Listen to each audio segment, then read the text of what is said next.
Olá, bem-vindos a mais um resumo da semana aqui na Kilowatt Crew, onde a gente senta para bater um papo, né, sobre as notícias mais quentes do mundo da mobilidade elétrica que rolaram na nossa comunidade. Isso aí. Sempre naquela conversa que a gente gosta, descontraída, mas com informação que vale a pena. Exatamente. A ideia é ir um pouco além da manchete, sabe? Conectar os pontos e entender o que realmente está mudando. E olha, A semana foi bem movimentada. Tem bateria prometendo quase milagre, carro novo pintando na área, é verdade. uns lances bem curiosos também. E claro, a infraestrutura e a política aí, mexendo os pauzinhos. Então bora mergulhar nisso e vamos começar pelo que causou mais burburinho, né? A Chery. Ah, sim. Mostrando uma bateria de solid state, estado sólido, com promessa de 1.300 quilômetros de autonomia. 1.300. É um número em tanto. Isso parece ficção científica. O que tem por trás dessa tecnologia? É para já ou, sei lá, para o futuro distante? É o tipo de notícia que chama atenção mesmo, né? O fascinante aqui é a mudança na química. Basicamente, sai o eletrólito líquido, entra um sólido, pode ser tipo polímero, cerâmica. E isso abre a porta para usar um ânodo de lítio metálico que consegue guardar muito mais energia no mesmo espaço físico. Ah, tá. Daí vem o número mágico que eles divulgaram: 600 watt-hora por quilo, que é basicamente quanta energia cabe em cada quilo da bateria. E como isso se compara com o que a gente tem hoje nos carros elétricos, que a gente usa no dia a dia? Ah, é um salto enorme. As baterias de íon lítio atuais, né, como as NMC ou LFP, elas ficam ali na faixa dos 250, talvez 300 watt-hora por quilo, nos melhores casos. Nossa! Então, dobrar essa densidade energética, isso muda completamente o projeto do carro. Como assim? Ou você pode ter o dobro da autonomia mantendo o mesmo peso de bateria, ou então você mantém a autonomia que a gente já tem hoje, mas corta o peso do pack pela metade. E menos peso significa mais eficiência, melhor dirigibilidade. Imagino que até mais espaço interno, talvez. Exatamente. Menos peso, melhora o consumo, claro. O carro fica mais ágil, pode até permitir estruturas de segurança, as crash structures, né, mais eficientes. Entendi. E tem a questão da segurança. A promessa do Solid State é ser mais estável. Eles falam em testes mostrando no fire, no smoke, sem fogo, sem fumaça, mesmo em condições bem extremas. Que é um ponto importante. Muito importante. E outro ponto é a possibilidade de taxas de carga e descarga, ou C-rates, mais altas, sem degradar tanto a bateria. Carregar mais rápido, talvez? Entendi a teoria. A química parece... bem promissora. Mas... voltando aos 1.300 quilômetros, a gente sabe que número de ciclo de teste, né, seja o chinês CLTC, o europeu WLTP ou o nosso aqui do Inmetro, é uma coisa. Sim. A vida real, com trânsito, subida, ar-condicionado ligado no máximo, pé pesado no acelerador, é outra história. Com certeza. A autonomia real sempre vai depender muito do uso. Ninguém vai conseguir esses 1.300 quilômetros no dia a dia pesado, no anda e para. Certo. Mas esses 600 watt-quilograma, eles abrem, assim, dois caminhos bem claros para as montadoras. Primeiro, fazer carros para o dia a dia muito mais leves, com packs menores que consomem menos, e ainda tem autonomia de sobra para a rotina semanal. Faz sentido. E o segundo caminho, carros elétricos tipo Gran Turismo, sabe? Focados em viagens longas, que podem ter packs grandes sem ficarem pesados demais. A Chery, com essa demonstração dos 1.300 quilômetros, parece estar mirando mais nesse segundo caminho, né? O carro de longuíssima distância, para impressionar. Exato, é um marketing forte, né? Mostrar o potencial máximo. Mas, sendo realista, para a tecnologia pegar mesmo e o custo ficar competitivo, o foco da indústria deve ser mais no primeiro caminho. Carros mais leves, mais eficientes. Isso. Carros mais leves e eficientes para o uso urbano e regional. Isso que acelera a adoção em massa e impacta até a infraestrutura de recarga, né? Como assim? Se os carros precisam de menos quilowatts por viagem, alivia um pouco a pressão por ter tantos pontos de recarga rápida, DC, superpotentes espalhados pelas cidades. Ah, entendi. Talvez muitos carros médios continuem super bem com a arquitetura 400V. Aí, só os modelos topo de linha usariam 800V para aquelas recargas ultra rápidas em viagens. E onde entra a Solid State nisso tudo? O Solid State seria o pico da performance, o topo da pirâmide. Enquanto isso, o LFP, né, o lítio-ferro-fosfato, continua sendo o rei do custo-benefício e da segurança para frotas, para carros urbanos. Sim. E o sódio-íon chegando aí para tentar baratear ainda mais a entrada no mundo elétrico. Cada um no seu lugar. A Sherry está falando em produção piloto em 2026 e escalar em 2027. Parece perto, mas no mundo das baterias, esses prazos às vezes dão uma escorregada, né? Escorregam, fim. É complexo. O que a gente precisa ficar de olho para saber se essa promessa vira realidade mesmo? Ótima pergunta. Tem alguns pontos que são chave para a gente acompanhar. Primeiro, qual o formato da célula? Vai ser pouch, tipo envelope, prismática, cilíndrica? Isso afeta muito o custo de produção e como o pack vai ser resfriado. Certo. Segundo, qual tipo exato de eletrolito sólido eles vão usar? Cada um tem seus desafios para fabricar em larga escala. Terceiro, e talvez o mais importante para o consumidor, os dados reais de durabilidade. Quantos ciclos de carga e descarga ela aguenta, o tal do EFC, Equivalent Full Cycles, e quanta capacidade a bateria mantém depois de, sei lá, 1000 ciclos. Isso vale mais que o número de autonomia na propaganda. Com certeza. E a segurança? Isso, quarto ponto. Como eles vão garantir a segurança contra o thermal runaway, aquela reação em cadeia perigosa, no nível do pack completo, não só da célula isolada. E quinto, né? O que manda no mercado? O preço. Quanto vai custar por quilowatt-hora? Em reais por quilowatt-hora. No fim do dia, é o custo que decide se a tecnologia decola ou não. Faz todo sentido. É uma tecnologia que a gente já acompanha há um tempo, né?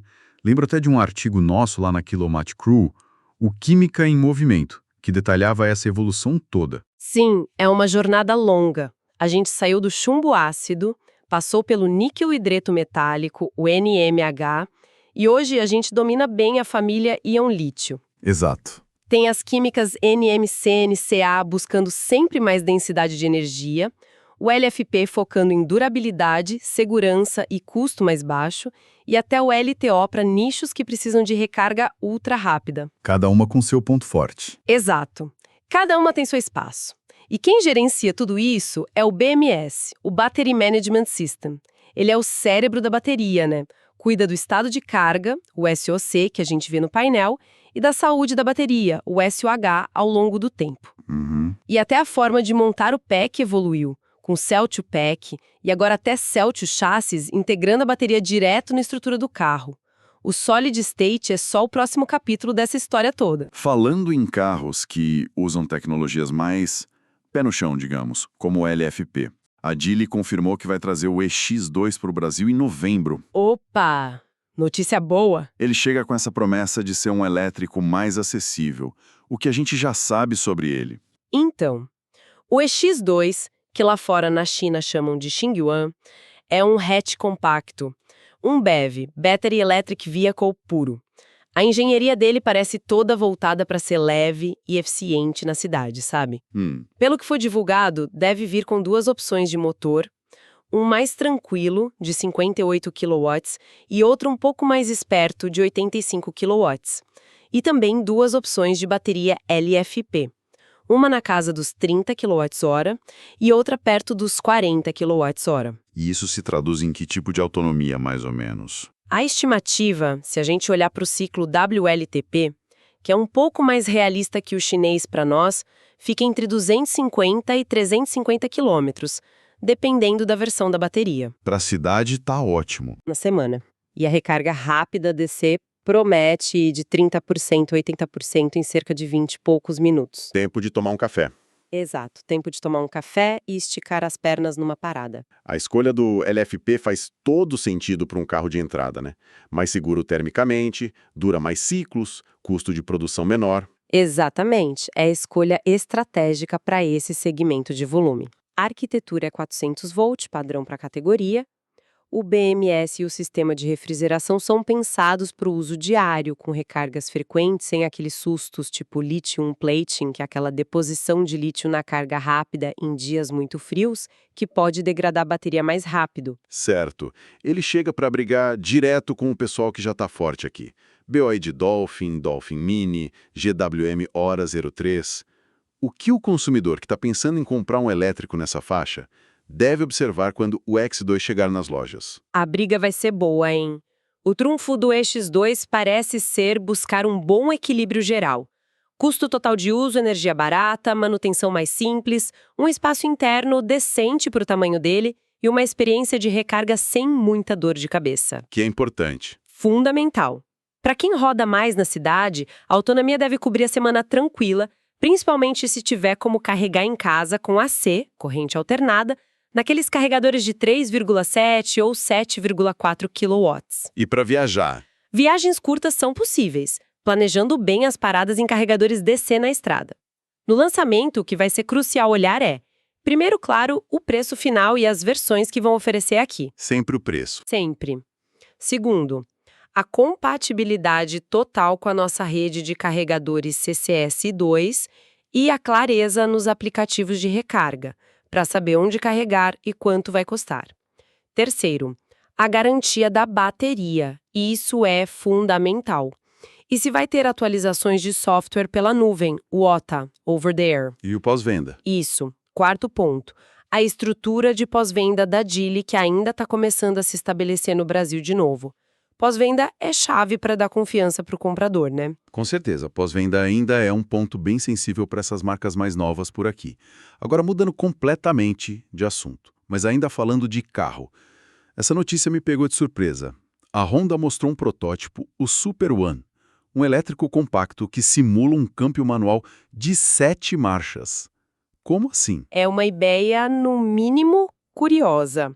O Super One é um K-Hot Hatch, aquele tipo de carrinho esportivo pequeno, bem japonês, só que elétrico. Certo. Eles colocaram pedals no volante, aquelas borboletas, que em vez de controlar a regeneração da bateria, simulam trocas de marcha. Sério? Sim, e tem um sistema de som ativo, o Active Sound Control, que imita o barulho do motor subindo e descendo de giro.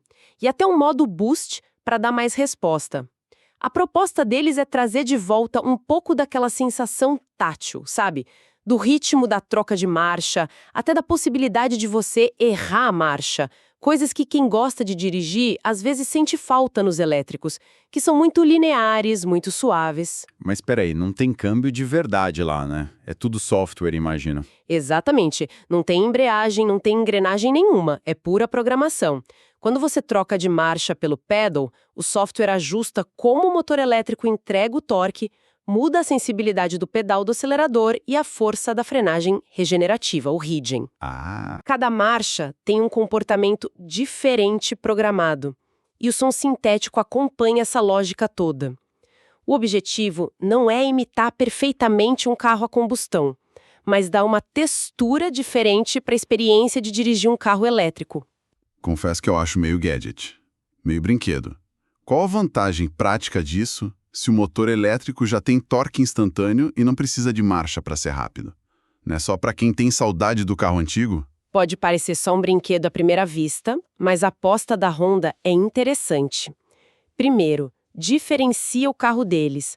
No mercado onde todo mundo fala de autonomia e tamanho da tela, eles oferecem uma experiência de dirigir diferente. É um diferencial. Exato. Segundo, pode atrair justamente esse público que valoriza mais o ato de dirigir, o engajamento com o carro. Terceiro, quem sabe até um lado meio didático para ensinar a lógica das marchas sem o risco de quebrar uma embreagem de verdade. Pode ser.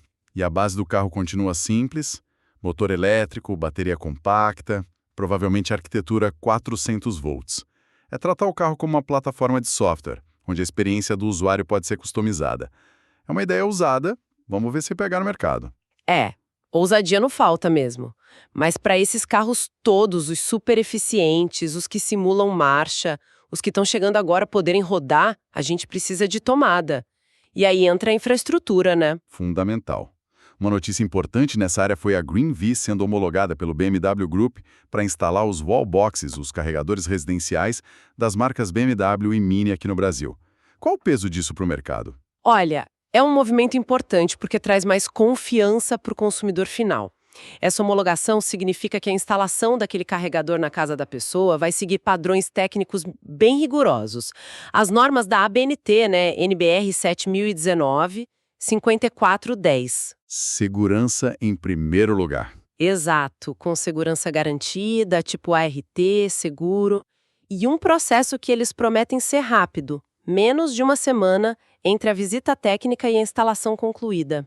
Isso profissionaliza muito o serviço de home charging, a recarga em casa. Que é onde a maioria carrega, né? Exatamente, é onde a maioria dos donos de elétricos carrega na maior parte do tempo. E a GreenV já tem um volume expressivo, né? Falou em mais de 10 mil pontos instalados, parcerias com muitas outras marcas grandes, Porsche, Audi, VW, GWM, BYD. Mostra que esse mercado de instalação residencial está ficando bem maduro por aqui. E falando em empresas se mexendo forte nesse mercado de recarga, teve um movimento gigante essa semana. A WEG, nossa potência brasileira em equipamentos elétricos, comprou o controle da Tupimob. Sim, um movimento bem estratégico. A Tupimob é uma plataforma de gestão de recarga, certo? Por que juntar quem faz o carregador, o hardware, com quem faz o software de gestão? Essa combinação é estratégica e faz todo sentido hoje em dia. A WEG é um monstro no hardware. Fabrica os carregadores AC, DC, transformadores, subestações, tudo. A Tupi.mob, por outro lado, é forte no software. Ela opera como CPO, Charge Point Operator, ou seja, ela gerencia as estações de recarga em si, e também como EMSP, E-Mobility Service Provider, que é quem cuida do usuário final. Tipo o aplicativo que a gente usa. Isso, o acesso, o pagamento, o aplicativo e o famoso homing, que é fundamental. Poder usar carregadores de redes diferentes com a mesma conta, o mesmo app. Ah, então a WEG agora não vende só a caixa do carregador. Ela vende a solução completa. É isso, o pacote todo. Exatamente. Vende a inteligência junto com o equipamento físico. Essa plataforma de software usa protocolos padrão de mercado, como o OCCP, que faz a estação conversar com a central de controle, e o OCPI, que permite o roaming entre diferentes redes de recarga. E para o futuro. E já prepara o terreno para o futuro, como o ISO 15118 ou o Plug and Charge, aquele sistema onde você só conecta o cabo no carro e ele se autentica e começa a carregar sozinho, sem precisar de aplicativo ou cartão. Bem mais prático. Muito mais. Além disso, a plataforma permite coisas como Smart Charging, carregar o carro de forma inteligente, aproveitando horários de energia mais barata ou sem sobrecarregar a rede elétrica do local, e o Load Balancing, que divide a energia disponível de forma eficiente entre vários carros carregando ao mesmo tempo num condomínio ou um shopping, por exemplo. E garante o uptime, né? O tempo que a estação fica funcionando direitinho. E na prática, o que a WEG ganha com essa compra? E o que muda pra gente, que usa o carregador ou para quem tem uma estação no seu estabelecimento, num condomínio? Para a WEG, isso é ouro. Ganha dados de uso reais que ajudam a melhorar os produtos, fortalece a oferta para clientes grandes como frotas, shoppings, condomínios, que querem uma solução chave na mão, sabe? E se posiciona muito melhor para projetos de infraestrutura pública, como concessões de eletropostos. E pro usuário? Para o motorista, a promessa é ter uma rede mais integrada, mais confiável, com pagamento simplificado e mais chance de roaming funcionando de verdade. Para quem opera a estação, o dono do shopping, do posto, o síndico do prédio, a plataforma dá ferramentas para definir preço, ver relatórios de uso, controlar tudo remotamente. É um sinal claro de que o mercado de recarga no Brasil está ficando mais sério, mais profissional, se consolidando. E parece que o governo federal também resolveu entrar mais forte nesse jogo, né? Com a criação da Secretaria Nacional de Eletromobilidade, ligada ao Ministério de Minas e Energia. Era algo que estava faltando. Qual vai ser o papel dela? Faltava sim. A ideia é organizar a casa. Antes, as políticas para carro elétrico ficavam meio que pipocando em vários ministérios, sem uma coordenação clara. Agora, a secretaria deve centralizar e coordenar tudo isso. E o que ela vai fazer na prática? Bom, a expectativa é que ela defina metas para o país, né? Quantos carregadores públicos a gente quer ter, até quando, criar padrões técnicos para garantir que tudo converse entre si, a tal da interoperabilidade, usando protocolos como OCCP e OCPI, pensar nas tarifas de energia, talvez criando incentivos para carregar fora do horário de pico, e planejar a expansão da rede elétrica, já considerando o aumento da demanda dos carros elétricos. E a parte industrial, de fabricação de baterias, por exemplo, também entra na conta? Deve entrar sim. Cuidar da política industrial para baterias, desde incentivar a produção local de componentes, até pensar na segunda vida útil e na reciclagem delas, talvez até com aquele passaporte da bateria para rastrear todo o ciclo de vida. Interessante. Incentivar frotas públicas elétricas, como ônibus, caminhões de lixo, também deve estar na pauta. E o foco que mencionaram na Amazônia mostra uma visão de levar eletromobilidade para o país todo, não só para os grandes centros. E como a gente vai saber se está funcionando?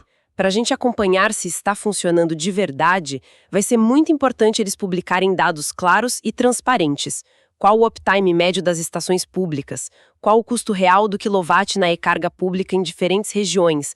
Transparência é fundamental para gerar confiança e acompanhar o progresso. Muita coisa acontecendo nos carros e na infraestrutura de recarga. Mas vamos sair um pouco deles.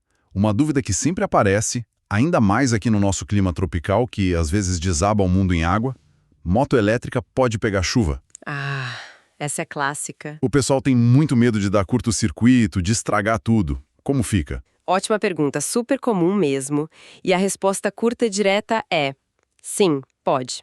Moto elétrica bem projetada é feita para aguentar chuva, sim. Sério? Sim. Elas seguem normas de proteção contra a entrada de água e poeira, que são indicadas pela classificação IP, Ingress Protection.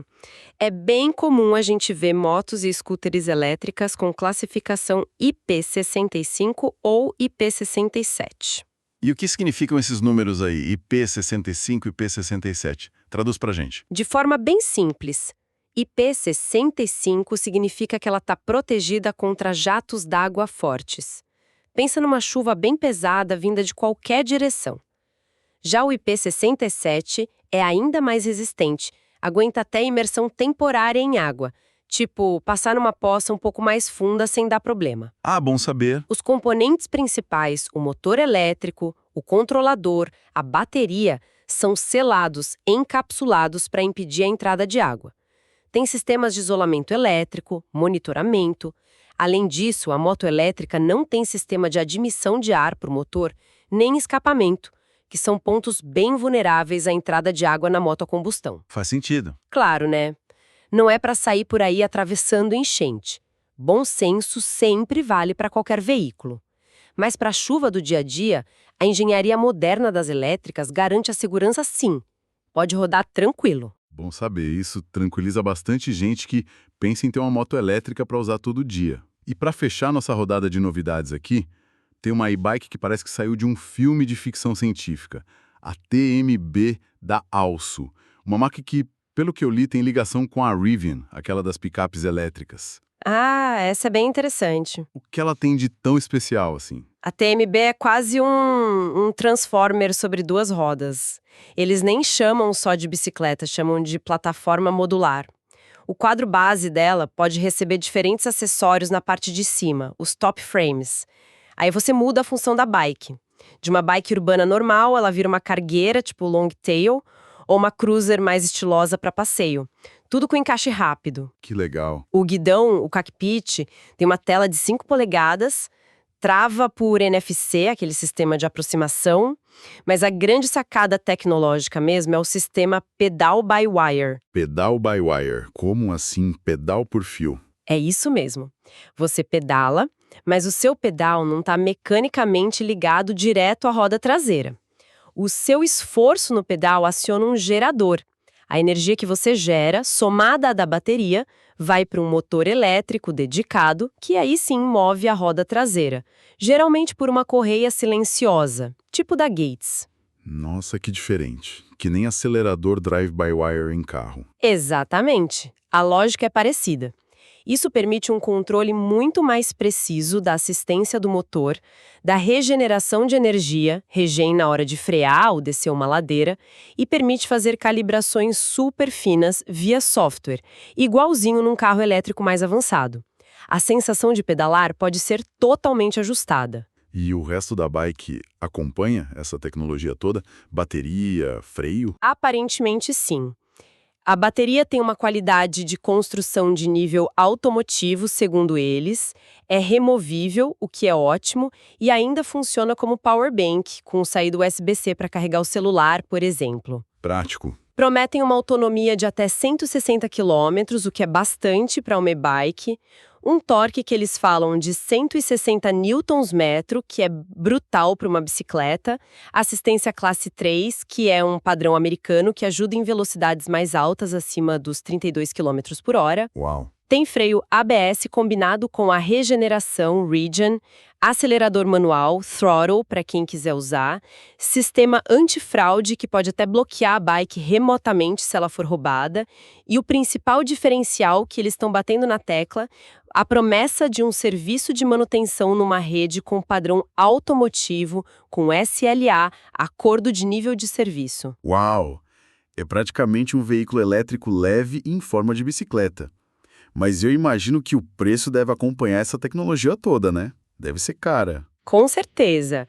O preço de lançamento é premium, sem dúvida nenhuma, mas eles já falam em ter versões mais básicas, mais acessíveis no futuro. E essa ideia de API sobre rodas, de ser uma plataforma aberta, qual a aposta deles com isso? A aposta da Elazon parece ser clara. Vamos elevar o nível da micromobilidade. Chega de e-bike que parece brinquedo frágil ou que te deixa na mão na hora da manutenção. Eles querem oferecer qualidade de construção, durabilidade e, principalmente, um serviço confiável por trás com suporte estruturado. Sair do nicho do hobby. Exato. Sair do nicho do hobby e transformar a e-bike numa ferramenta de transporte séria para o dia a dia. Conectada, versátil e com um suporte que hoje faz muita falta nesse mercado. É tratar a bicicleta como um veículo de verdade, integrado a um ecossistema de dados e serviços. Uma visão bem ambiciosa. Faz muito sentido. É uma mudança de paradigma interessante para as e-bikes. Bom, e assim a gente fecha esse nosso giro pela Semana da Mobilidade Elétrica. Foi denso, hein? Muita informação. Foi mesmo. Super baterias aparecendo no horizonte, carros novos desembarcando por aqui, a infraestrutura se mexendo com força, governo tentando organizar o jogo e até bicicletas super tecnológicas. Dá a sensação que a coisa está realmente engrenando de vez por aqui, né? Sem dúvida. A tecnologia em si está avançando a passos largos, mas o que eu acho mais interessante é ver o ecossistema em volta à recarga, os serviços, a regulamentação começando a se conectar e a se articular de forma mais madura e integrada aqui no Brasil. As peças estão começando a se encaixar, desde a química dentro da bateria até o aplicativo no nosso celular. É verdade. Para quem nos ouviu até aqui, fica sempre o convite, continuem acompanhando as notícias e as análises mais a fundo lá na comunidade Kilowatt Crew. É essencial entender não só o que está acontecendo, mas principalmente como essas tecnologias funcionam e por que elas importam para o nosso dia a dia e para o futuro da mobilidade. Exatamente. E para a gente pensar um pouco até o nosso próximo encontro, eu queria deixar uma provocação no ar. Com baterias ficando cada vez melhores, como essa Solid State que a gente falou no começo, e a infraestrutura de recarga começando a se capilarizar, a se espalhar mais, qual vocês acham que vai ser o próximo grande desafio? O verdadeiro gargalo para a mobilidade elétrica virar realidade para a massa mesmo no Brasil? Boa pergunta. Será que ainda é o preço dos carros que continua alto? Será que é a falta de carregadores rápidos fora dos grandes centros urbanos para as viagens mais longas? Ou será que a maior barreira ainda está na nossa cabeça, nos nossos hábitos, na resistência à mudança? Fica aí para a gente refletir. Ótima questão para a gente levar para casa e pensar a respeito. Muito obrigado pela companhia nessa análise. A gente se encontra no próximo resumo da semana da Kilowatt Crew.